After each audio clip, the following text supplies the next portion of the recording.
Here's a question that should terrify you. Why do intelligent people keep choosing absolute fools to lead them? Not occasionally, not by accident, but again and again and again across centuries, across continents, across every level of human organization. You're educated, you're rational. You can see through obvious lies, and yet, somehow you and millions like you keep handing power to people who have no business holding it. This isn't a political accusation, this is a psychological crime scene. And two men understood this tragedy better than anyone else. One was a Renaissance manipulator who advised princes on how to exploit this weakness. The other was a theologian who watched this weakness destroy his entire nation and cost him his life. Niccolò Machiavelli showed us how fools rise to power.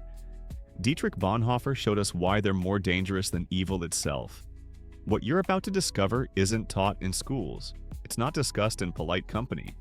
Because once you see it, you can never unsee it, and the people in power, they're counting on you never figuring this out.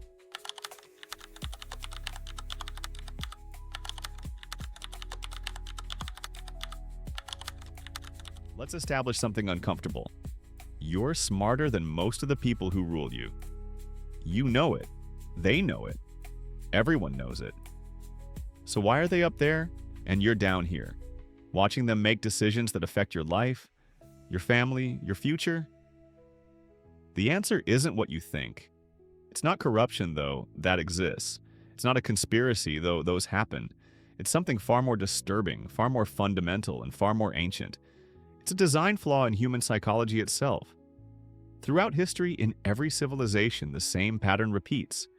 Athens, Rome, medieval kingdoms, modern democracies, corporate boardrooms, even your local community organizations.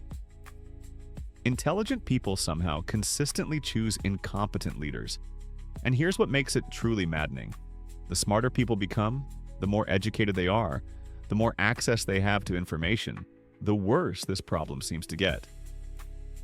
We're living in the most educated era in human history. We have instant access to infinite information. We can fact-check anything in seconds, and yet, foolish leaders aren't disappearing. They're multiplying, they're thriving, they're more successful than ever. Why?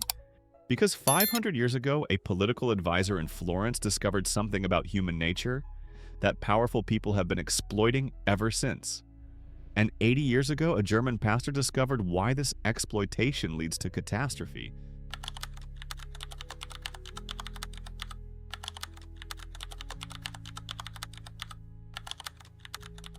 Niccolò Machiavelli wrote something in The Prince that should be carved into every voting booth, every corporate office, every position of decision-making authority. Everyone sees what you appear to be. Few experience what you really are. Read that again. Slowly. Machiavelli wasn't giving moral advice. He was revealing a cheat code in human psychology, an exploit in our operating system that anyone can use to climb to power. Here's what he understood. Humans don't judge leaders by competence. They judge them by appearance, by performance, by the confidence someone projects, not the wisdom they possess. A fool who acts decisively will beat a wise person who shows doubt. Every single time. Think about it. When was the last time you saw someone rise to power by saying, "I don't know," or "this is complicated," or "we need to think carefully about this"? You haven't. Because those are the words of competent people. And competent people lose. Machiavelli observed that the masses, and yes, that includes you, me, everyone, are far more impressed by boldness than accuracy, by simplicity rather than nuance, by the leader who promises easy solutions rather than the one who explains complex problems. This is why incompetent people don't just stumble into power. They have two structural advantages. One, the confidence illusion. Here's the mechanism. Truly competent people understand complexity. They see the problems with every solution. They recognize their own limitations. They hesitate because they understand the consequences. This makes them appear weak. Meanwhile, the fool sees everything in simple terms. They have no doubt because they lack the intelligence to see obstacles. They promise everything because they don't understand what it costs. They speak with absolute certainty because they're too ignorant to know better. This makes them appear strong.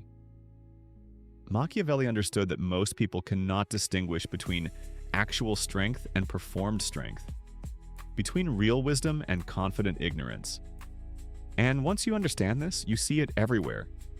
The job candidate who oversells their abilities beats the one who honestly assesses them. The CEO who projects confidence through disaster beats the one who admits uncertainty. The politician who promises simple solutions to complex problems beats the one who tells the truth. This dynamic played out with brutal clarity in the power struggle between Leon Trotsky and Joseph Stalin after Lenin's death. Trotsky was, by any objective standard, the more brilliant man. He was a master strategist, an intellectual, a powerful writer, and the architect of the Red Army. But Trotsky had one fatal flaw. He understood complexity. He knew that leading a new nation meant compromise, uncertainty, long-term planning, and difficult decisions.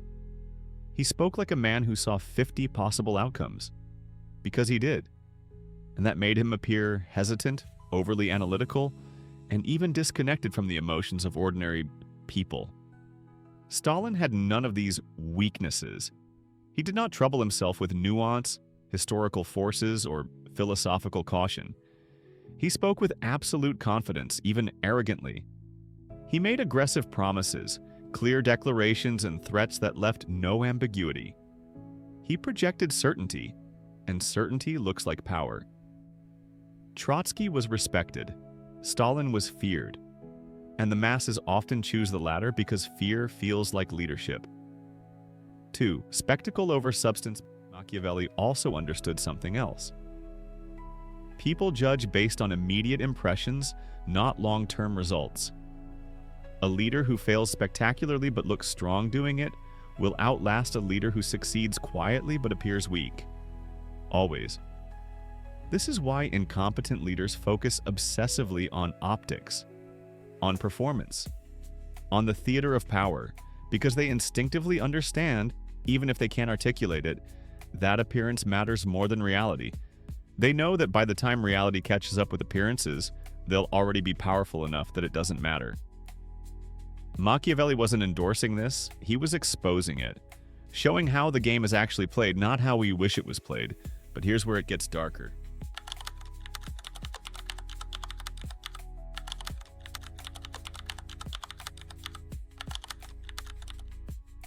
While Machiavelli was analyzing power from the perspective of manipulation, Dietrich Bonhoeffer was watching power from the perspective of morality. And what he discovered should chill you to your core. Bonhoeffer was a German Lutheran pastor and theologian who lived through the rise of Nazi Germany. He wasn't some naive idealist, he was part of a plot to assassinate Hitler. He understood evil intimately. But what terrified him more than evil was stupidity. In his essay on stupidity, written from a Nazi prison cell before his execution, Bonhoeffer argued something radical. Stupidity is a more dangerous enemy of the good than malice. Think about that. More dangerous than malice. More dangerous than evil. Why? Because evil can be opposed. Evil knows it's evil. Evil operates in shadows. Evil can be exposed, confronted, defeated. But stupidity believes it's right. Stupidity operates in broad daylight. Stupidity cannot be reasoned with because it doesn't recognize reason. Stupidity doesn't need conspiracies or secret plans.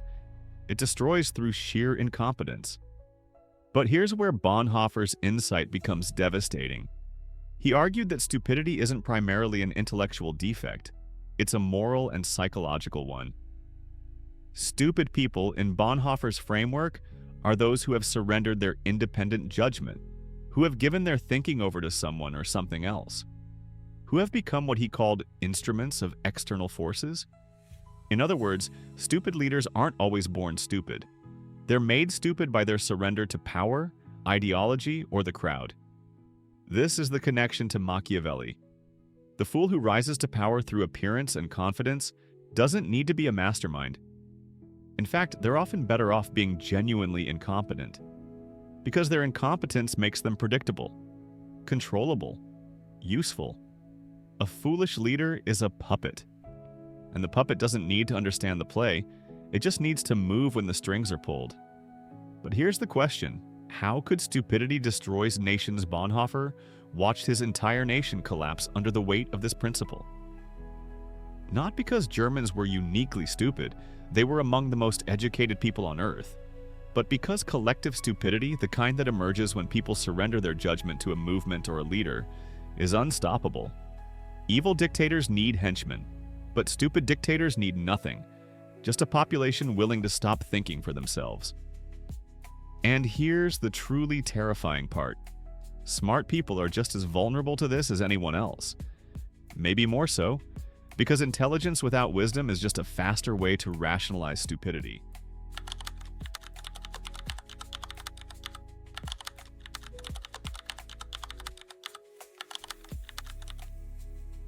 Now we connect the frameworks. Machiavelli shows how fools rise to power through the exploitation of appearance, confidence, and simplicity. Bonhoeffer shows why they're so dangerous, because stupidity is immune to opposition and spreads like a virus. Together, they reveal the complete picture. Foolish leaders rise because they excel at appearing strong. Intelligent people choose them because humans judge by appearances. Once in power, these leaders don't need to be competent. They just need to maintain the illusion. The stupidity they represent spreads throughout the system. Society collapses not from evil conspiracy, but from collective incompetence. This is the dark secret at the heart of political power. This is why democracy doesn't automatically produce good leaders. Why education doesn't prevent catastrophe. Why having access to information doesn't guarantee wisdom. Because the game has never been about competence. It's about perception.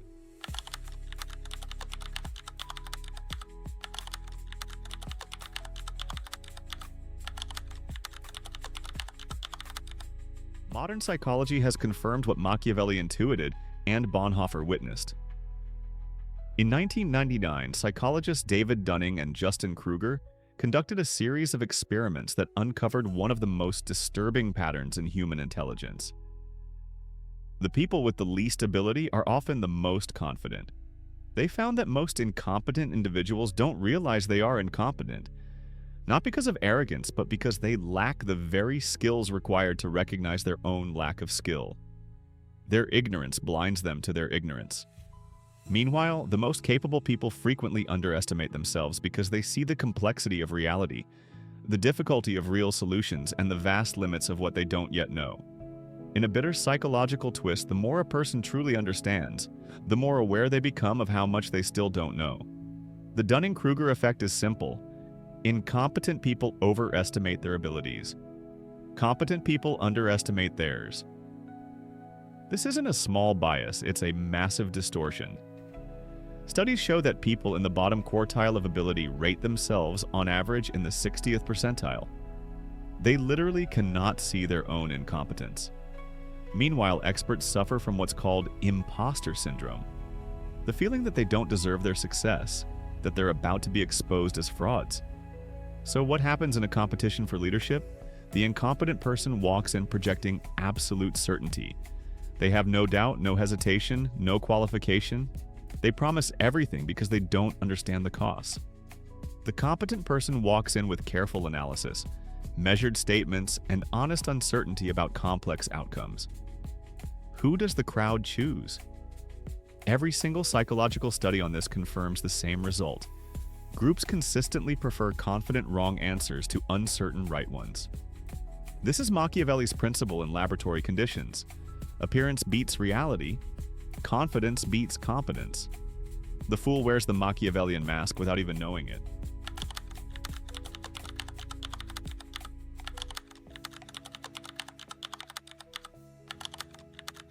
Here's another painful truth. Intelligence is often a disadvantage in the competition for power. Why? Because intelligent people see problems that don't exist yet. They recognize complexity. They understand second and third order consequences. They hesitate because they're running simulations in their head about what could go wrong. This is wisdom, but it looks like weakness. Meanwhile, the fool sees one level deep. Problem? Here's the obvious solution. Obstacle? Remove it. Enemy? Destroy them. This simplicity is liberating. It's decisive. It's compelling. The smart person is still analyzing while the fool has already acted. And in human psychology, action beats contemplation. There's also a moral component. Competent people often have ethical frameworks that limit their options. They won't lie, manipulate, or exploit the way a Machiavellian fool will. They're constrained by integrity. The incompetent leader has no such constraints. Not because they're evil, but because they lack the depth to even recognize the moral dimensions of their choices. This is why Bonhoeffer called stupidity more dangerous than malice. The malicious person at least understands they're crossing lines. The stupid person doesn't even see the lines.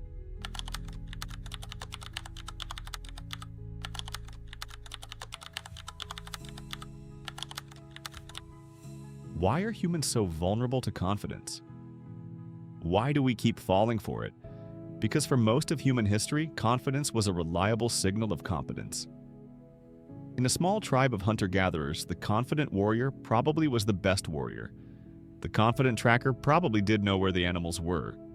Confidence was expensive. You'd be punished quickly if you were wrong. But in modern mass societies, confidence is cheap.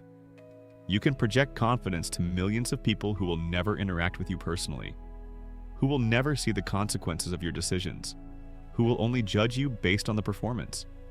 Our brains evolved to follow confident people in environments where confidence was tested constantly. Now we're using those same brains in environments where confidence is just theater. This is the evolutionary mismatch that Machiavelli exploited and that Bonhoeffer warned about. We're running ancient software in a modern world, and the people who understand this are manipulating the hell out of us. Modern media has made this problem exponentially worse. Machiavelli wrote about appearances in an era of town squares and handwritten letters.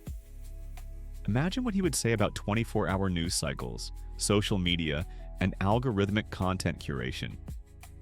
Media, all media, not any specific outlet, is structurally biased toward spectacle, toward conflict, toward simple narratives, toward confident declarations. A thoughtful analysis doesn't go viral. A nuanced position doesn't generate clicks. Careful qualification doesn't create engagement. But outrage, certainty, bold claims, provocative statements, that's what spreads. That's what the algorithms reward. That's what human psychology responds to. So, incompetent leaders who naturally speak in simple, confident, emotionally charged terms have a massive structural advantage. They're not gaming the system. They are the system the media selects for. Meanwhile, competent leaders who speak carefully, who acknowledge complexity, who refuse to oversimplify, they're filtered out before they even reach you. This is Machiavelli's appearance over reality principle on steroids. The appearance is now manufactured, amplified, and algorithmically optimized. Reality doesn't stand a chance.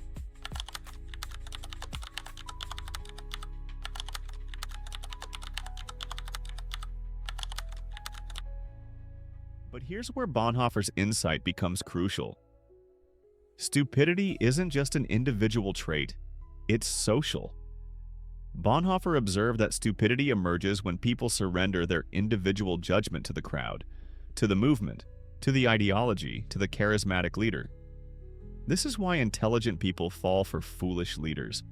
Not because they suddenly become stupid individually, but because they become stupid collectively. In a group, intelligence gets averaged, nuance gets flattened, complexity gets simplified, and the person who can speak to the simplified version wins. Bonhoeffer watched highly educated Germans, scientists, professors, philosophers, surrender their judgment to Nazi propaganda. Not because the propaganda was sophisticated, but because it gave them permission to stop thinking, to belong, to be part of something larger than themselves. This is the dark side of human social nature. We're tribal. We want to belong. And belonging often requires surrendering individual judgment to group consensus. Once that happens, once people have emotionally committed to a leader or a movement, intelligence becomes a weapon against itself. Smart people use their intelligence to rationalize their choice, to defend the indefensible, to attack anyone who threatens their group identity. This is how you get intelligent people defending obviously incompetent leaders. They're not judging the leader on merit anymore. They're defending their own identity, their own tribe, their own psychological investment.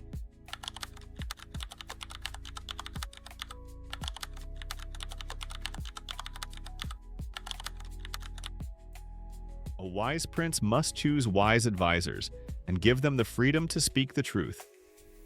Here's another Machiavellian insight that modern organizational psychology has confirmed. Incompetent leaders surround themselves with even more incompetent advisors. Why?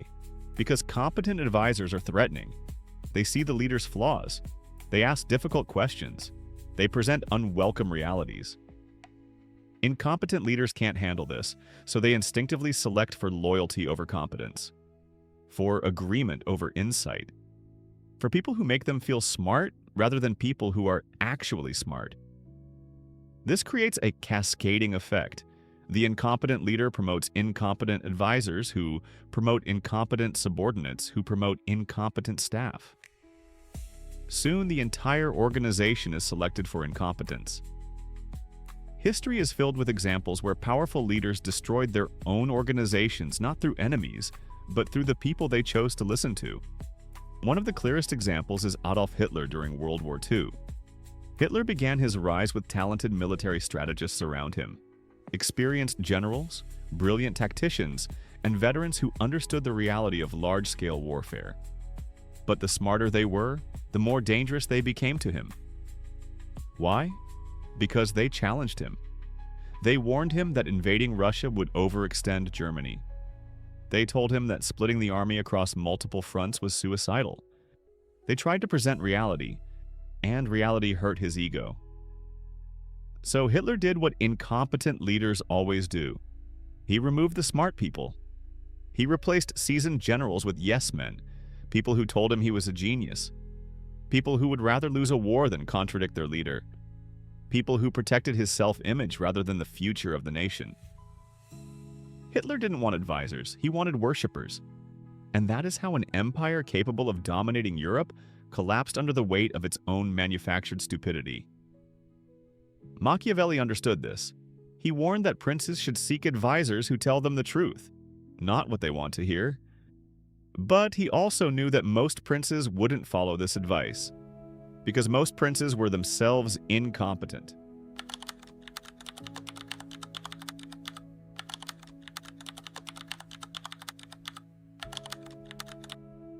The Roman Empire didn't fall because of barbarian invasions. It fell because it spent centuries selecting for the appearance of competence over actual competence. By the late Empire, leadership was determined by military theater, bribing the Praetorian Guard, and projecting strength, regardless of actual ability to govern. Competent administrators were routinely assassinated by confident idiots with better public relations. The result? Decades of chaos, dozens of emperors rising and falling, each more incompetent than the last, until the entire system collapsed. Athens, democracy's first failure. Athens invented democracy. It also showed democracy's fatal flaw. During the Peloponnesian War, Athens repeatedly chose demagogues over strategists, leaders who promised easy victory over those who counseled caution, speakers who mastered rhetoric over those who understood military reality. The result? Athens lost a war it should have won, destroyed its own empire, and ended democracy for over 2,000 years. Why? Because in a democracy, the leader who can perform competence beats the leader who possesses it. Corporate catastrophes. Modern corporations show the same pattern. Elizabeth Holmes at Theranos projected absolute confidence about technology that didn't exist. She dressed like Steve Jobs. She spoke with an artificially deep voice. She cultivated an appearance of visionary genius, and brilliant investors, accomplished board members, and intelligent journalists all fell for it. Not because they were stupid, but because she mastered the Machiavellian art of appearance. Enron's executives performed confidence and success while the entire company was built on fraud. And they convinced themselves, this is key, They convinced themselves of their own performance. This is Bonhoeffer's stupidity, not malice, but self-deception. Sam Bankman-Fried didn't just run a crypto exchange. He ran a cult of credibility. He looked disheveled, spoke fast, acted humble, and that became his brand of genius. Investors, journalists, and politicians praised him as the future of finance. Meanwhile, customer funds were being looted, financial books didn't exist, the company was held together with spreadsheets and hope. But SBF understood something Machiavellian. In a world addicted to image, confidence has more value than competence. He didn't need a real business, he only needed people to believe the story, and they did. Not because they were stupid, but because he projected certainty while everyone else was still thinking. Benito Mussolini didn't rise to power because he was the most brilliant statesman in Italy. He rose because he performed strength better than everyone else. He understood a brutal Machiavellian truth. People rarely follow the best leader. They follow the loudest one. Mussolini mastered the art of political theater. He marched in uniforms, posed on balconies, thundered through microphones, and promised Italians a return to ancient Roman glory. It wasn't policies that mattered. It was presence. He projected certainty in a world full of doubt, and people mistook that certainty for competence. Muammar Gaddafi ruled Libya for decades not because he encouraged strong leadership, but because he eliminated anyone capable of challenging him.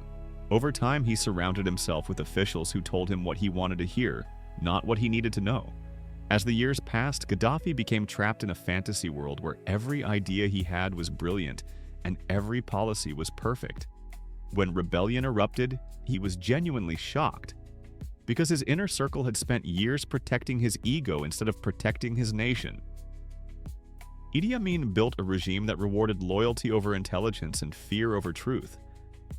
Competent advisors were replaced by men whose main skill was praising the leader and agreeing with whatever he said.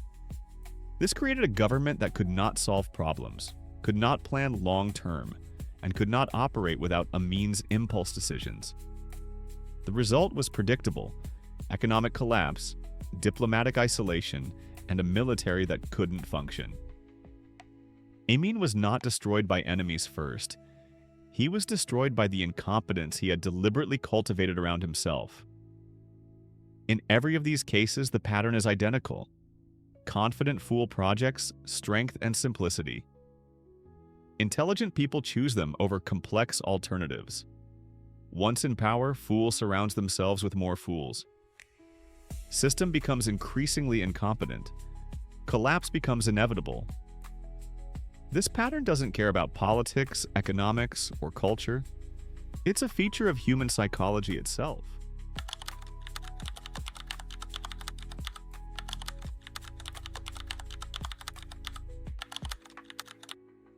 Now we get to the heart of it.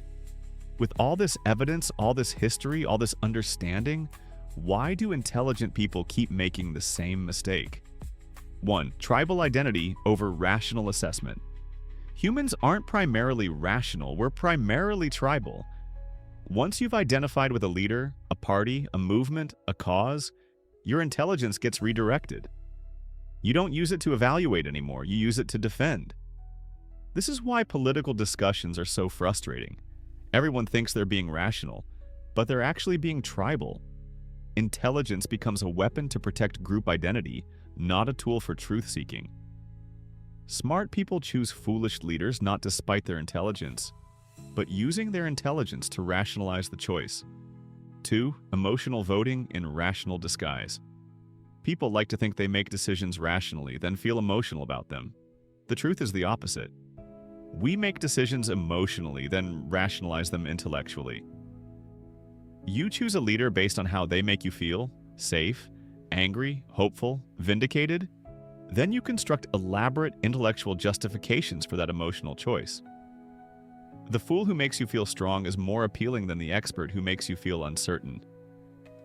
Every time. 3. Fear and uncertainty. In times of crisis, this effect intensifies. When people are afraid, they don't want complexity. They want certainty. They want someone who projects absolute confidence that everything will be okay.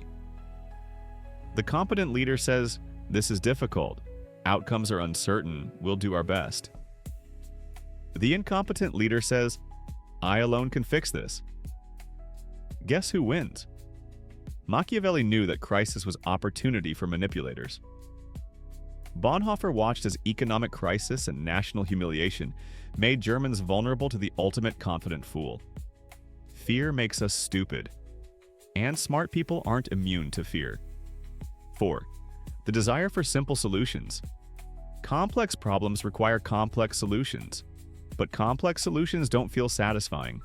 Simple solutions feel satisfying, even when they're wrong. The immigration problem, the economic problem, the crime problem, the healthcare problem, these are all phenomenally complex issues with no easy answers. But the leader who says it's simple, here's the 3-step solution, will always beat the leader who says, it's complicated, here's a 47-point policy framework. Intelligence makes you capable of understanding complexity, but psychology makes you crave simplicity.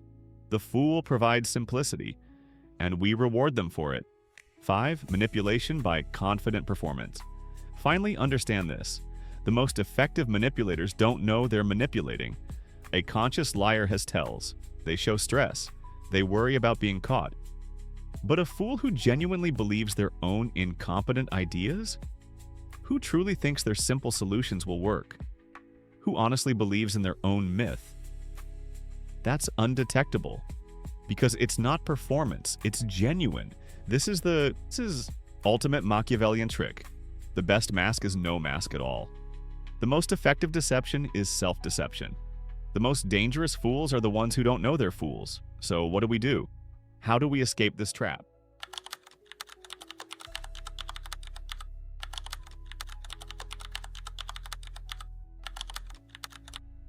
Here's the final uncomfortable truth. This isn't a problem you solve. It's a condition you manage. The psychological vulnerabilities that Machiavelli exploited and Bonhoeffer warned about aren't bugs. They're features. They're built into human nature. We will always be vulnerable to confident fools, because confidence triggers ancient software in our brains that we can't delete. We will always be tempted by simple solutions, because complexity is exhausting and simplicity is seductive. We will always judge by appearances, because reality is hidden and appearances are visible. This is why the cycle repeats, why every generation thinks they're too smart to fall for it, then falls for it anyway. Why every society believes they've evolved past it, then proves they haven't. But understanding this doesn't mean accepting it. It means fighting it consciously, constantly, carefully. Machiavelli's warning echoes across 5 centuries. He who deceives will always find those who allow themselves to be deceived. You can choose not to be one of them, but it requires eternal vigilance. It requires fighting your own psychology. It requires accepting uncomfortable truths about yourself and your tribe. It requires recognizing that you, yes, you, are vulnerable to exactly the manipulation you see others falling for. Bonhoeffer's warning is even more chilling. Stupidity can destroy nations, not through evil conspiracy, but through collective surrender of judgment. The question isn't whether intelligent people will choose foolish leaders, they will. The question is whether enough intelligent people will recognize the pattern and resist it. Whether enough people will choose boring competence over exciting incompetence. Whether enough people will value reality over appearance. Whether enough people will accept complexity over simplicity. Whether enough people will think individually rather than collectively. This is the eternal struggle. Not between good and evil, that's too simple, but between wisdom and stupidity. Between thoughtful competence and confident incompetence. Between independent judgment and collective surrender. The fools will always be confident.